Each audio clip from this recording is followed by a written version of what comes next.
Hello दोस्तों, आप लोग देख रहे हैं माउंट एजुकेशन। आज हम ड्यू एसओएल के बीए प्रोग्राम के स्टूडेंट्स से बात करने जा रहे हैं। ये वीडियो जो है बीए प्रोग्राम के स्टूडेंट्स के लिए काफ़ी इम्पोर्टेंट है। इसमें हम सेमेस्टर 1 के एक सब्जेक्ट जिसका नाम है प्रिंसिपल ऑफ इकोनॉमिक्स के बारे में डिस्कशन करेंगे। आज हम उसके सिलेबस के बारे में बात करेंगे।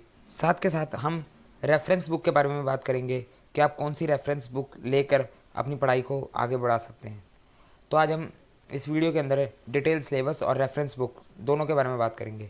तो आप इस वीडियो को एंड तक पूरा देखें, बिल्कुल भी स्किप ना करें कहीं से भी। और अगर आप इस चैनल पर नए हैं तो आप इस चैनल को सब्सक्राइब कर दीजिए, वीडियो को लाइक कीजिए और बेल आइकन को प्रेस कर दीजिए। चलिए ये दोस्तों स्टार्ट करते हैं हमारी आज की वीडियो। सबसे पहले मैं आपको बता दूं, ये पेपर आपके लिए बहुत इंपॉर्टेंट पेपर है, क्योंकि इकोनॉमिक्स अगर आप लोगों ने डीएससी के अंदर अपनी ली है तो आपको 6 के 6 सेमेस्टर में इकोनॉमिक्स पढ़नी है। तो आप पहले ही सेमेस्टर से अपना बेस स्ट्रॉन्ग करके रखिए, ताकि जो है आपको इकोनॉमिक्स में आगे कोई दिक्कत ना आए। क्योंकि अगर आपका बेस कमज़ोर होगा तो एडवांस लेवल के टॉपिक आपको आगे अगले सेमेस्टर्स के अंदर समझ में नहीं आएंगे। क्योंकि आपने अपने 6 के 6 सेमेस्टर यानी तीनों सालों के अंदर इकोनॉमिक्स तो पढ़ना ही पढ़ना है अपने डीएससी के पेपर के लिए। तो आज हम बात करते हैं आखिर इस सब्जेक्ट का सिलेबस क्या है, क्योंकि कोई भी सब्जेक्ट स्टार्ट करने से पहले सबसे पहले उसकी सिलेबस की जानकारी होना बहुत ज़रूरी है। तो आइए बात करते हैं।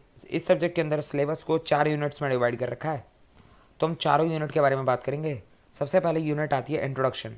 इसमें आपको माइक्रो इकोनॉमिक्स का इंट्रोडक्शन मिलेगा और थोड़ी बहुत बेसिक नॉलेज मिलेगी माइक्रो इकोनॉमिक्स की।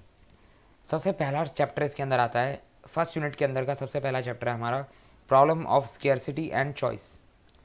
मैं आपको बता दूं स्टार्ट करने से पहले कि हम माइक्रो इकोनॉमिक्स की क्लासेस की सीरीज़ हमारी इसी चैनल पर चल रही है, और जिसका लिंक मैं आपको डिस्क्रिप्शन बॉक्स में दे दूंगा। आप उन क्लासेस को ज्वाइन कीजिए। आप लोगों का कंप्लीट सिलेबस माइक्रो इकोनॉमिक्स का करवाया जाएगा और इसी चैनल पर कराया जा रहा है, तो आप उसको देख सकते हैं। उसका लिंक आपको डिस्क्रिप्शन बॉक्स में दे दूँगा।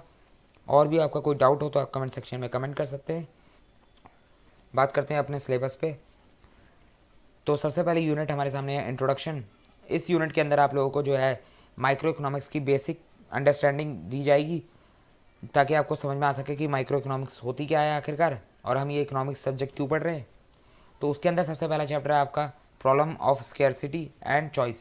इसके अंदर आप लोगों के कुछ टॉपिक्स हैं, वो मैंने यहाँ लिखे हुए हैं। सबसे पहला टॉपिक है 3 central problem of an economy. और 3 सेंट्रल प्रॉब्लम इकोनॉमी की कौन सी होती हैं? What to produce, how to produce and for whom to produce. ये आप लोगों ने अपने 11th क्लास में भी पढ़ा होगा माइक्रो इकोनॉमिक्स के सब्जेक्ट में, तो यहाँ पर आपको दोबारा पढ़ने को मिलेगा। तो ये वही टॉपिक है, बस इसमें थोड़ा सा एडवांस लेवल ऐड ऑन हो जाता है। दूसरा टॉपिक है हमारे पास solution to the central problem in the different economic system, जिसके अंदर हमारे 2 टॉपिक आते हैं, रोल ऑफ प्राइस मैकेनिज्म और रोल ऑफ गवर्नमेंट। और इसी के अंदर जो है हम 3 टाइप्स ऑफ इकोनॉमिक्स पढ़ेंगे, जो हमारी होती है कैपिटलिस्ट, सोशलिस्ट और मिक्स इकोनॉमी। इसके बारे में भी डिस्कशन इसी के टॉपिक के अंदर होगा। इसके बाद आता है हमारा अपॉर्चुनिटी कॉस्ट। फिर है हमारे पास पीपीसी कर्व, जो कि हमारा प्रोडक्शन पॉसिबिलिटी कर्व। इसी का प्रोडक्शन पॉसिबिलिटी कर्व का ही दूसरा नाम होता है प्रोडक्शन पॉसिबिलिटी फ्रंटियर।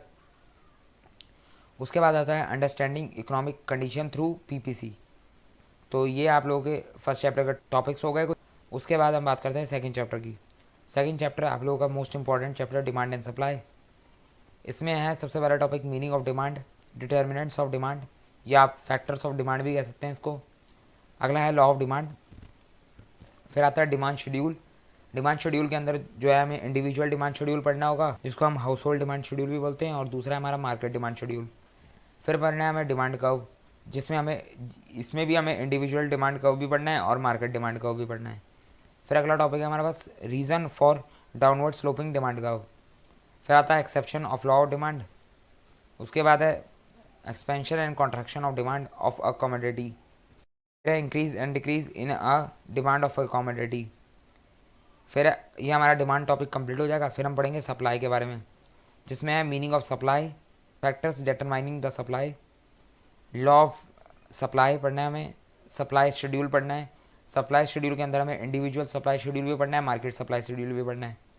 फिर आएगा हमारा सप्लाई कर्व, जिसमें हमें इंडिविजुअल सप्लाई कर्व भी पढ़ना है और मार्केट सप्लाई कर्व भी पढ़ना है। फिर अगला टॉपिक है हमारे सामने इंक्रीज और डिक्रीज इन क्वांटिटी सप्लाइड।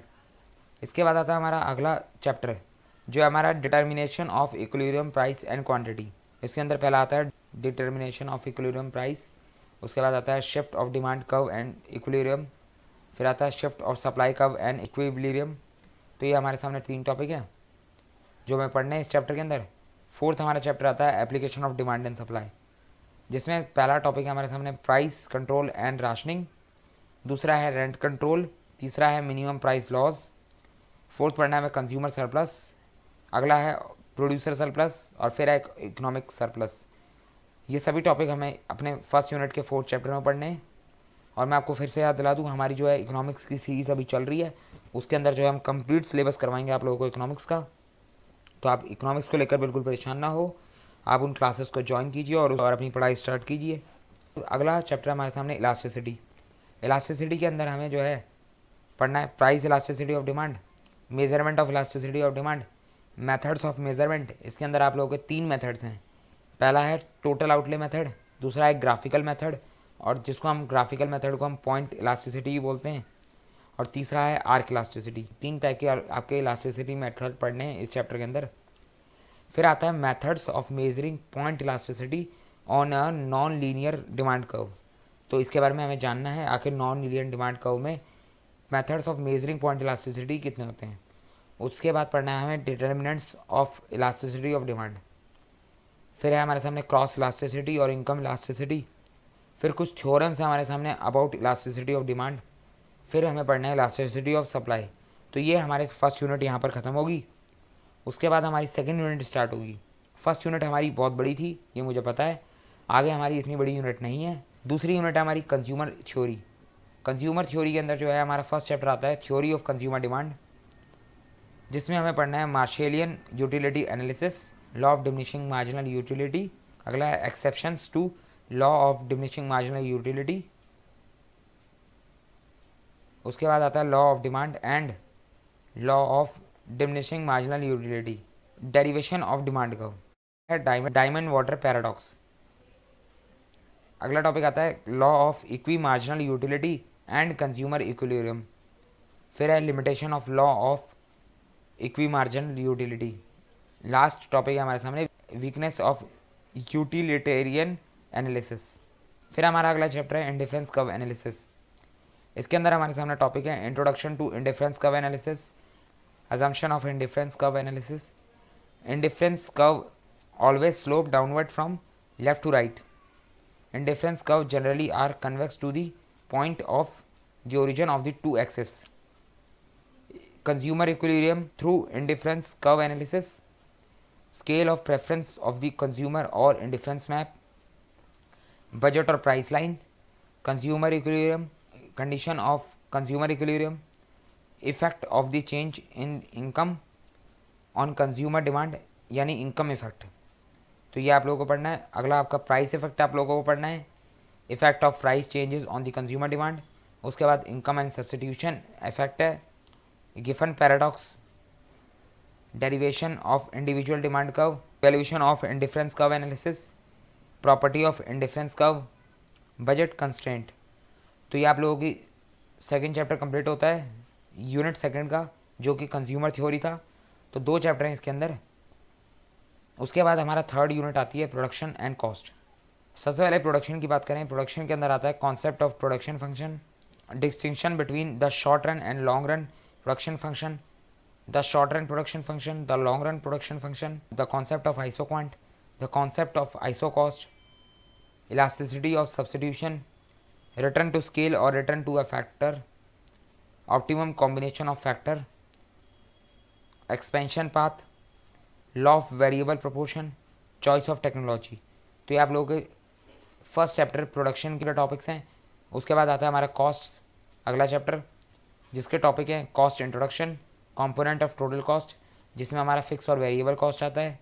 अगली है शॉर्ट रन कॉस्ट, फिर पढ़ना है लॉन्ग रन कॉस्ट, फिर टोटल एवरेज और marginal cost concept, short run industry supply curve, concept of revenue, जिसमें हमें TR, AR और MR यानी टोटल रिवेन्यू, एवरेज रिवेन्यू और मार्जिनल रिवेन्यू के बारे में पढ़ना है। अगला है हमारे सामने concept and types of economies of scale, फिर economies and diseconomies of scale. ये हमारे सामने कॉस्ट के कुछ टॉपिक्स हैं जो हमें पढ़ने हैं। फिर हमारी तीसरी यूनिट यहाँ पर ख़त्म हो गई। 2 ही चैप्टर थे इसके अंदर, प्रोडक्शन और कॉस्ट। फोर्थ यूनिट आती है हमारी परफेक्ट कंपटीशन। ये काफ़ी छोटी यूनिट है, इसके अंदर ज़्यादा कुछ पढ़ना नहीं है। सबसे पहले है इंट्रोडक्शन, दूसरा है meaning and features of perfect competition, अगला है equilibrium of the firm under perfect competition, उसके बाद आता है firm supply curve, market supply curve, short run equilibrium of firm, long run equilibrium of firm and industry.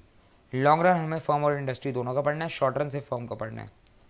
Long run industry supply curve, जिसको हम LRS भी बोलते हैं, यानी लॉन्ग रन सप्लाई कर्व। अगला आता है allocative efficiency under perfect competition. तो ये आप लोगों के कुछ टॉपिक्स हैं जो आप लोगों ने पढ़ने हैं 4th यूनिट में, जो उसका नाम है परफेक्ट कंपटीशन।